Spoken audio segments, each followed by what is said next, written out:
When you go to a retreat, you're not dealing, for the most part, with half-assed people in their recovery. Right. By the definition that somebody's willing to spend over $200 and drive somewhere and be away from their family for a weekend, these are people who are very serious. Right. So if you are new and you do want to get sober, there's nothing to be afraid of with a retreat, because the people who go there are by definition going to be interested in helping you. If you go to a retreat and you're helping somebody else, you're doing step 12.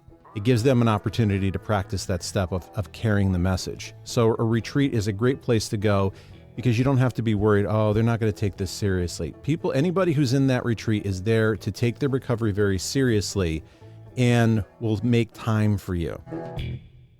I'm Matt. Hey, I'm Steve. Hey, I'm John. This is the Sober Friends Podcast.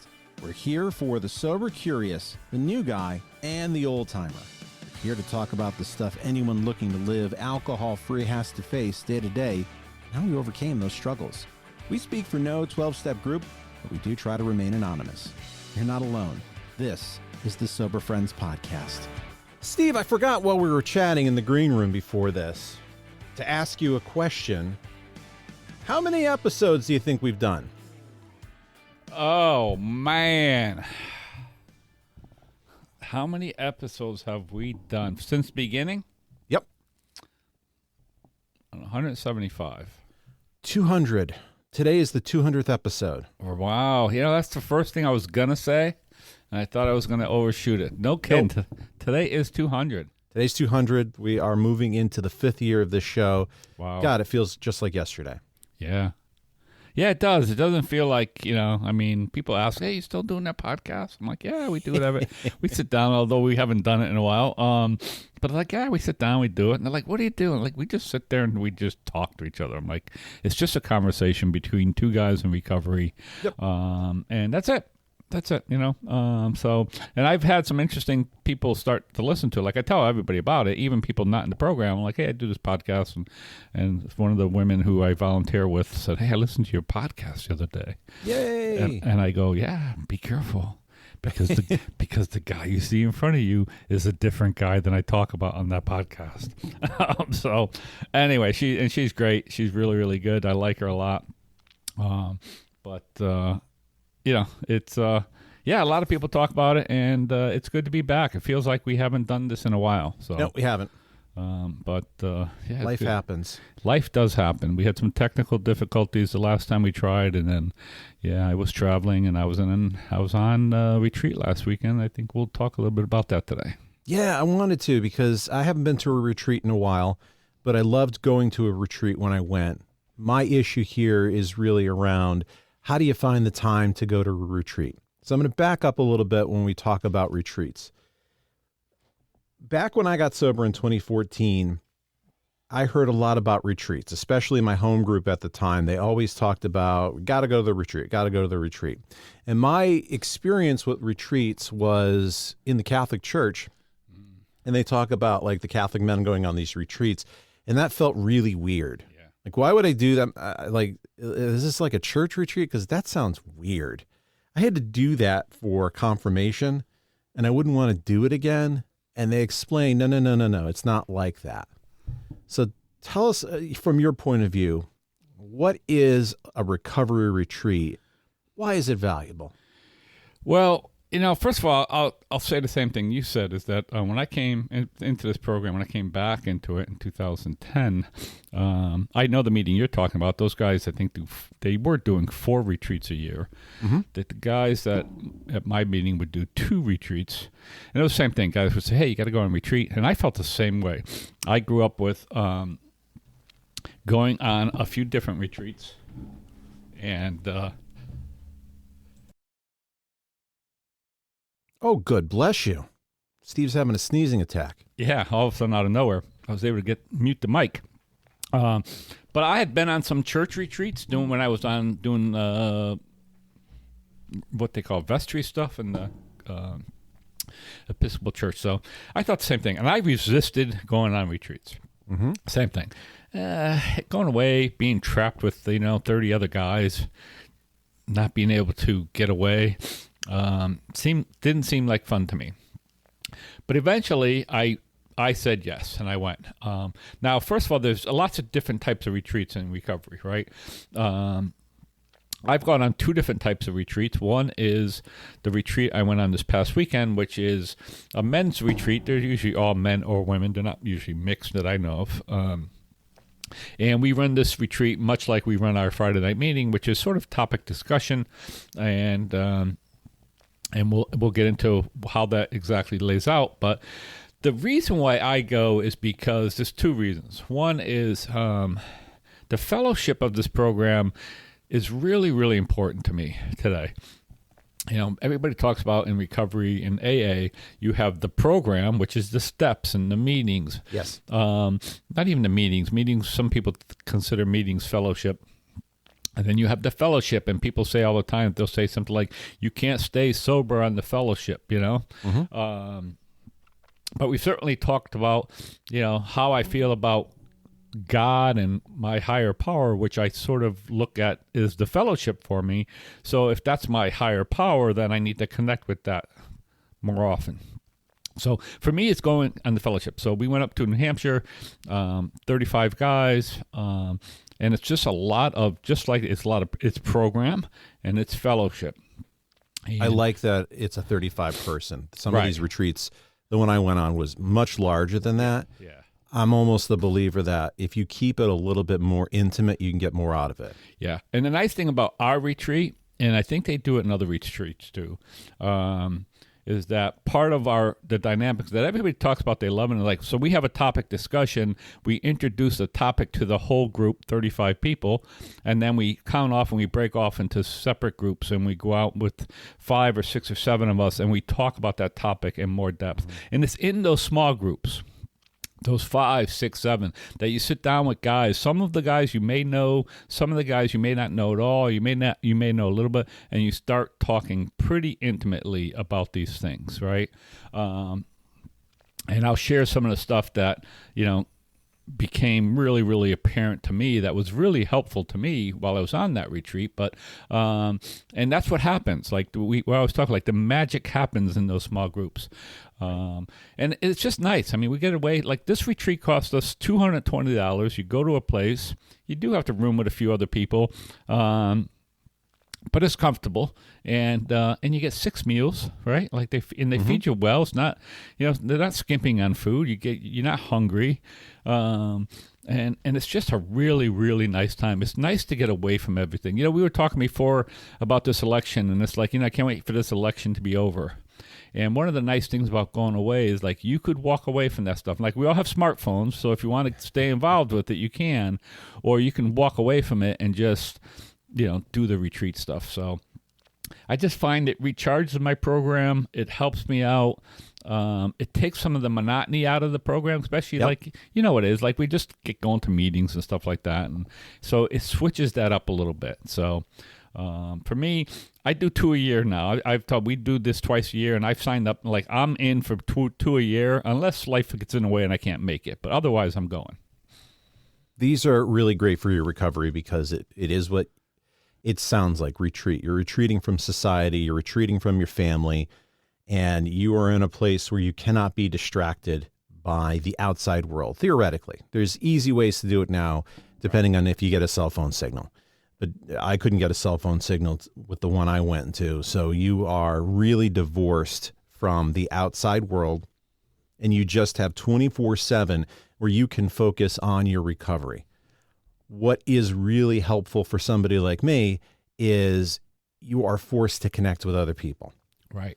Because they're there, and you might be connecting with people you really know, or you're connecting with people you've never met before at all, or know on the periphery, and you have an opportunity to connect with other people. Right. One of the big things for me on these retreats is that it's just that I get to connect with other people, new people. I like people. I'm an extrovert. And what I do like about recovery, and when I do a lot of meetings just because I feel like doing meetings. Not always because I need them, because I like going to meetings and stuff like that. And I like going to meetings where I know people. So what's happened at this retreat is, like, I've been introduced to a whole new group of people. right? And this happened last year when a couple guys, and then I'm also a GSR. So some of these people, they'll come in from a different area, like, oh, there's GSR. Hey, there's Carl, right? And I met Carl. Right. Now I have new relationships with people.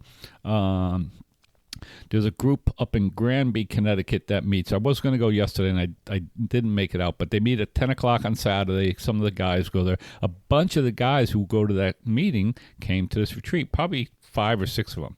Didn't know any of them. Well, I knew one of them. Didn't know any of the other ones. And it's called the Boiled Owls Group, and which is there's a line in the big book where they talked about being a boiled owl. And I said, I got to go out to that meeting, right? So I got to go out to that meeting to make another connection with these guys, right? And it just so happened, right? Granby in Connecticut, for those who are listening outside of Connecticut, Granby is right next to the Massachusetts border. Right. So a lot of guys from Massachusetts come down to this meeting. So for the first time, we've had, there were probably 5 or 6 guys from Massachusetts, not just from my little group in Connecticut and Manchester area, but they're from Massachusetts and they're from Enfield. They're from all different areas. And I like that because I'm able to connect with those guys, right? I'm able to have new relationships with those guys. And that's really, really important to me. For me, that's really important for my sobriety, is for me to have these connections, to have these people in my life. Because it's how I stay sober, right? It's not only how I stay sober, but it's how I manage through my life, and again, some people, if you're listening to this podcast, it's probably because you may feel like you need help with that. I need help with that. Mm-hmm. And I find a lot of help with that through my fellowship and through the AA and in the steps of AA. I've been thinking a lot about connection because there's a lot of times I feel isolated. Unlike you, I'm a bit of an introvert, that I have deep relationships with people, but I would like to have more relationships with people. But it is more challenging for me. And I've just been listening. I don't know if you listen to any podcasts with Scott Galloway. I know Scott. I follow him online, but I don't listen to his podcast. But yeah. He's terrific. He is terrific. He's also somebody who admits in his latest podcast for about the millionth time he drinks too much. Oh, does he? Which okay. based on how he talks about alcohol, he drinks too much. Right. I bring him up because he has had a lot of discussions about young men. Yeah. And loneliness. And he talked about on the latest Pivot about you need to find your tribe. And it's funny how he talks in AA language a lot of times without knowing it, needing to find your tribe, making those connections with other people. And it's such a core value with him. And as I'm listening to that, I'm thinking about how I don't feel so good there, that I can let connections go easily. And I get into my own bubble. And that, for me, I think about the fellowship there as important, not just because I needed to stay sober, but it's important to me because I need to make sure I have a tribe. And I think that's a place of opportunity for me right now. And when you're talking about the fellowship, I think it comes back to that. That's why, even more than the steps, sometimes it's a balance. You shift. You have to put some effort into the steps. Sometimes you have to put the effort into the fellowship because the people will help you through the steps. Right. But I think my place of opportunity right now is around the fellowship. Yeah. I can do better there. Listen, I'm sure I mentioned it here. I never know what I mention, and I repeat myself. But that is part of this program. Well, we have new people all the time. Right. And we listen. And listen, I need repetition. But I always tell new guys, I have a new guy that I'm working with right now, and I tell him all the time, you need to find your people, man. You need to find it. Because if you don't, I just found that for most guys who are really alcoholic, who have trouble staying sober, when they don't find their tribe, and even guys who do, but it's just the chance of being successful are just less, right? So I think it's really important and that's why it's important to have meetings. And the other thing I tell a lot of people is and it's not a unique idea to me. A new meeting I go to, a guy has been saying it too. He said he's got 30-something years sobriety, and he said that when he came in, his sponsor told him that he needed to find a meeting every day that he was comfortable going to where he could raise his hand and share. And I thought that's a great way to put it. I've always said the same thing. You should know what you're meeting. But you need to find a meeting for every day of the week that you're comfortable, that you can raise your hand and share. Like, that's the way to describe it, so that you're comfortable going to those meetings. I pretty much have those. I have those where I know every day if I want to go to a meeting, whatever day it is, I can go to a meeting and I'm going to know somebody there and I'm going to be comfortable enough to share. And that is so, so huge, for me. And then, it's that little core guy. As a matter of fact, we'll talk a little bit off the line, but our buddy John, who used to be on this show with us, has reached out to a bunch of people, and I haven't even answered them yet. About doing some type of, we used to do the Joe and Charlie stuff, and he wants to do something different, like maybe Drop the Rock, okay? Where if you're not part of the AA lore, you may not know that. You can look it up. It's a book. And I think I'll send you that. I'll put you in that loop to see if you might be interested in doing it. Just because that'll be part of it, right? It'll be the typical guys, Timmy, Jimmy, like the typical guys we've done it with, David and stuff like that. And my first inkling is, I don't want to do that, man. I don't want to, I don't want to be locked into 16 weeks. And then I'm like, it's probably what I need to do, right? Especially with that group of guys. We haven't done that in several years. And again, it's one of those little smaller things that always benefit me for doing it. But I want to get back to retreats. The other thing about retreats is all of the retreats. So first of all, let me get back to other types of retreats, because I did this retreat, which I talked about is topic discussion. There's another place in Connecticut. It's called Enders Islands. It's Enders Island. It's down in a place on the coast called Stonington. It's actually owned by the Catholic Church, and they do retreats there. And those retreats are led. Those are 11th step retreats, right, through prayer and meditation. And those retreats, you get led by somebody. You have a structured program, right? They still feed you and do all that kind of stuff, but it's a structured program where they bring somebody in to lead those retreats. I like that retreat too. I mean, that was a really, really nice retreat. I would be very interested in that. And they bring in guys, like they bring in, a lay person, usually an alcoholic, right, who's been through the program, or a priest who is an alcoholic, right? So they bring in people with recovery experience, and the place itself, Enders Island, has they bring in, like, I don't know, maybe like a dozen young men who are in recovery, and they put them to work, and they try to help them get back. They either have to work or they have to take classes, and they try to help them get their lives back together. So it's really nice. I've been down to that retreat, I think, 3 times. And that retreat, I went down there knowing nobody except maybe one guy. Like, I would go down there with a guy. And I like that retreat a lot. And then the other retreat that people do is they do, and I think this is the way, I don't know if the Thursday night guys do it this way, but they're step retreats, so that they'll work on, over the weekend, you work on intensive. Right. That's exactly what Thursday is. Right. So they work on, they take all of the steps and they go through them in that weekend. So you have a chance to really go through the steps in a highly focused way with a lot of different guys. So lots of different things you can do on retreat, all about recovery. So lots of different stuff depending on what you feel like doing. And again, I like going it just because it just does so much for me. I happened to organize this last one. I was sort of like the chairman of it, which only means that I was the contact between the facility and me mostly, and collected the money and paid the bills and stuff like that. But it's just, for me, it's just an experience that I've grown to love. The other thing that happens is usually there's scholarships we have some scholarship money, so you can bring people who maybe couldn't afford to go, some people who maybe really need it. So we had 3 guys who, and usually those are guys who are fairly new in the program. And you bring them up, and again, you immerse those guys. We had 3 of them. You immerse those guys in this fellowship. And there's a lot of love in this stuff, right?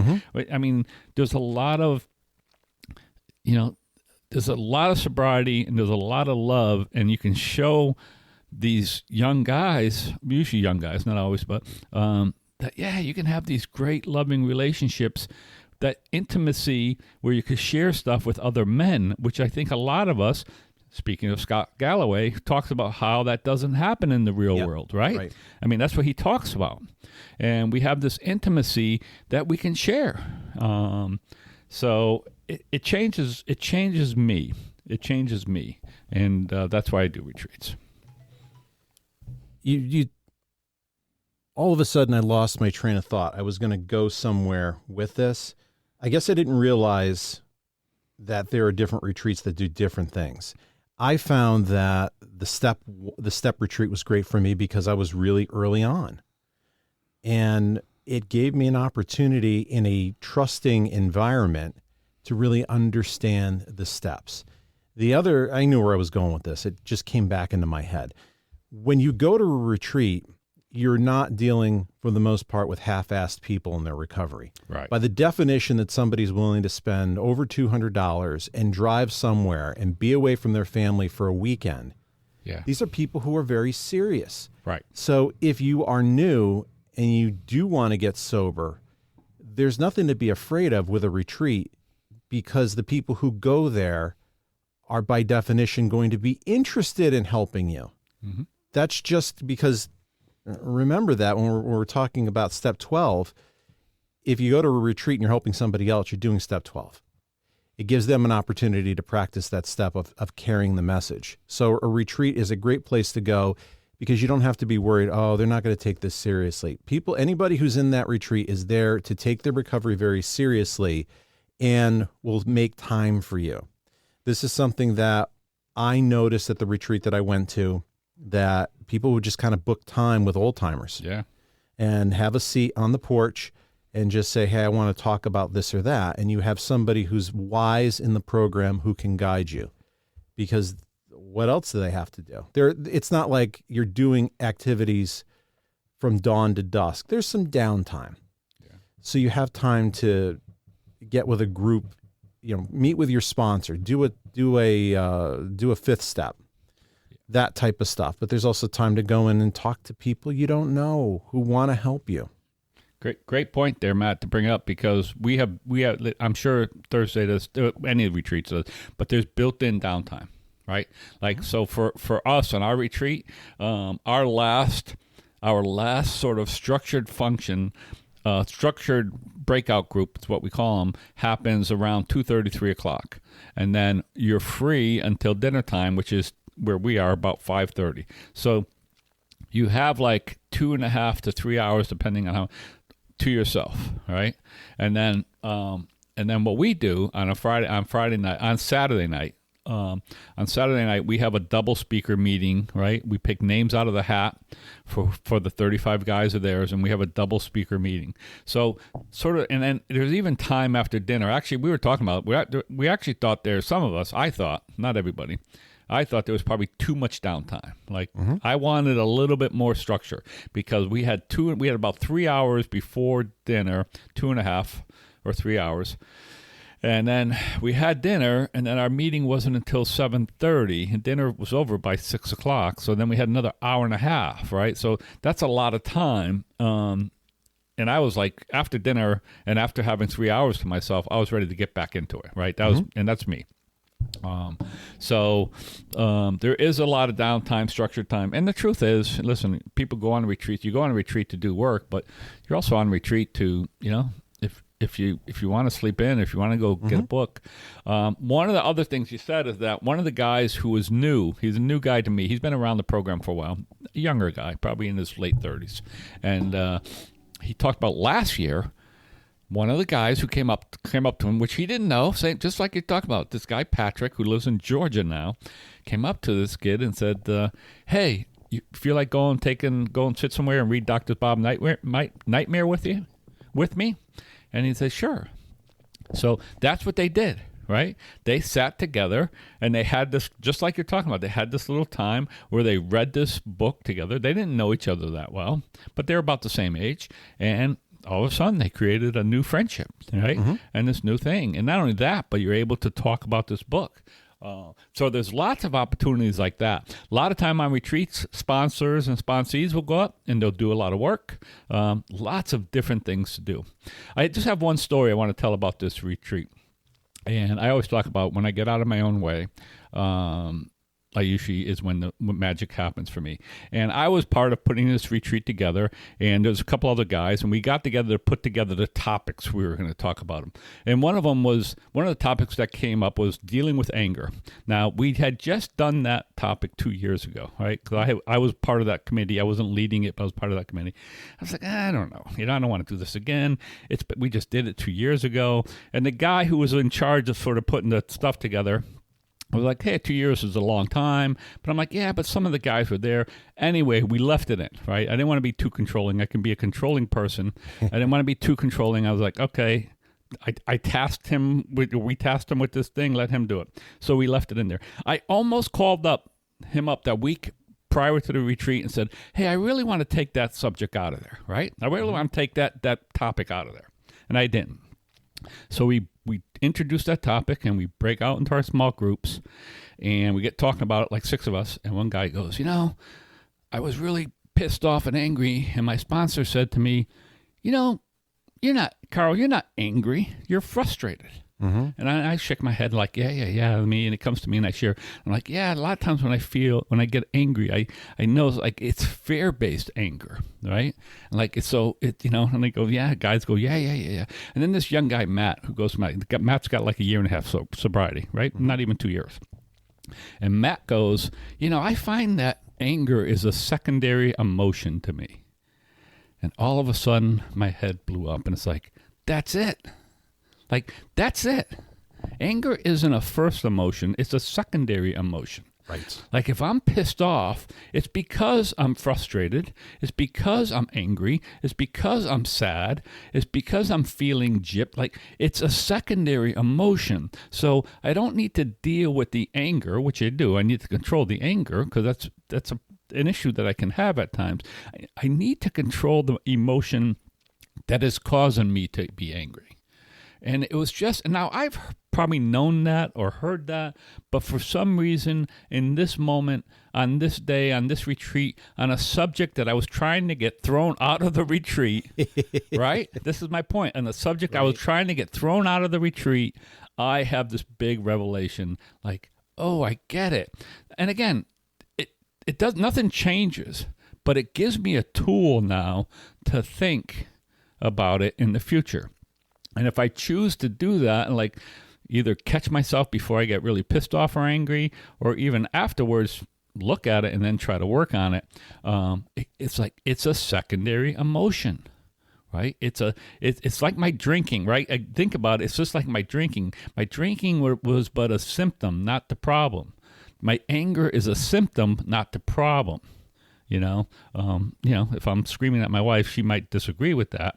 But no, but my point is like I need to deal with the issues, whatever it is, the sadness, the less than, whatever the issues that's making me feel uncomfortable. I need to go deal with that, which will then reduce how pissed off and angry I get. So anyway, it's that kind of stuff for me that happens on retreats. That I walk away from there. I walked away from that retreat thinking, oh my God, this is such a great retreat. I did. I walked out of there in cloud 9, and just feeling great about myself and my program and relaxed. And you do have to come home to the real world, right? Mm-hmm. I mean, this is the point. And I actually driving home, I drive up with a couple guys, and I'm like, for those of us coming back to a family or to a partner, they haven't been on retreat, right? Sue was home with the dog, and she had a little issue with the dog while I was gone. So she didn't have that experience. So I have to remember that. And I walk in the door, she's not in that same glow. She doesn't have the same glow that I might have. And sometimes for me, that can be difficult. So it's really, I have to watch that too. I'd love to hear what you have experience with retreats. Maybe you've never heard of these things before, and this was an ear opener. Maybe you have, and you've had the same experience, different, really, really good, really, really bad. You can reach out, Matt, at soberfriendspod.com, on Instagram, at soberfriendspod. And if you want to hear a little bit about our topics, but in kind of a blog type format, go to soberfriendspod.com, scroll to the bottom, join our newsletter, and I'm kind of writing a weekly blog based on what we talk about the podcast. Not a summary of the podcast, It is kind of a different version because some people like to read and some people like to listen. Steve, thanks for sharing your experience about your recent retreat. Hey, Matt, it's really, really good. I've missed this, right? This is part of my program. Yeah, I missed having you here. Yeah, and I missed not being here for the last 2 weeks, so I'm glad we're back on track. Me too. See ya. And I'm glad you are all here, and next week we'll see you. Bye. You made it this far into the podcast. That tells me you're a pretty big fan. If you like what we do and you find value in the podcast, consider a donation at buymeacoffee.com/soberfriendspod. Your donation keeps us on the air to help out the new guy and helps us defray some of our costs.